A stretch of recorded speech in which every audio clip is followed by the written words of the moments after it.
Relating to earthquakes. आज हमने इस सेशन में जानना है, देखना है, सीखना है अर्थक्वेक्स के बारे में। आज हम देखेंगे जब कोई अर्थक्वेक होता है तो तब क्या होता है।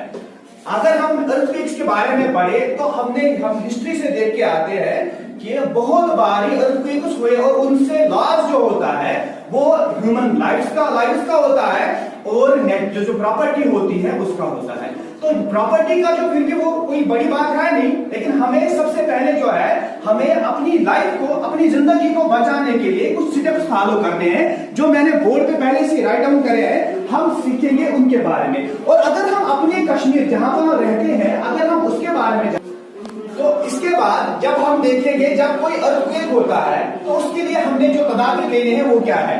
सबसे पहले अब मॉक ड्रिल में हम देखेंगे जब भी कोई अर्थक्वेक होगा तो आपको क्या करना है, आपको पैनिक नहीं होना है। समझ आएगा होगा तो सिर्फ आपको क्या करना है, आपको कुछ स्टेप्स जो है वो फॉलो करने हैं।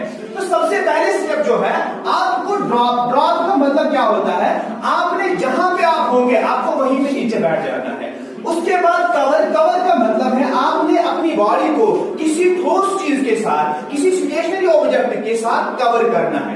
क्लियर। इसके बाद होल्ड करना है किसी फर्म चीज को, किसी ठोस चीज को आपने होल्ड करना है, पकड़ना है फर्मली, मजबूती के साथ। उसके बाद जब अर्थक्वेक जो शेकिंग जो होगी वो खत्म हो जाएगी, आपने क्या करना है, आपने खुद को इवैक्यूएट करना है। आपको अपने रूम से जहां पे आप रहते हो, जिस बिल्डिंग में आप होंगे, आपने वहां से निकलना है। और निकलने के दौरान आपको जिन चीजों का ख्याल रखना है उसमें ना तो आपको दौड़ना है और ना ही किसी दूसरे चीज को किसी दूसरे इंसान को एक चीज को पुश करना है।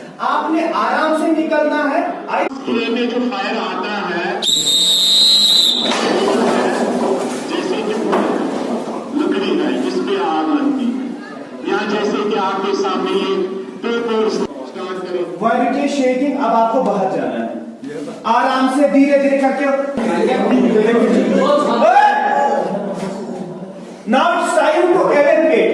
अब आप बेंचों से बाहर निकलोगे आराम से बिना किसी को धक्का दिए हुए और आपको बाहर जाना है अपने रूम से। शाबाश, वन बाय वन करके।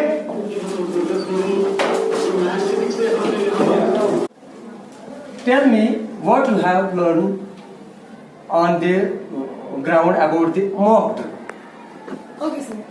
So the answer of your question is that I learned that how to behave or how to treat when earthquake hits. When earthquake hits, our environment, our lives affect. So how to treat the earthquake, how to cure yourself, and how to be safe.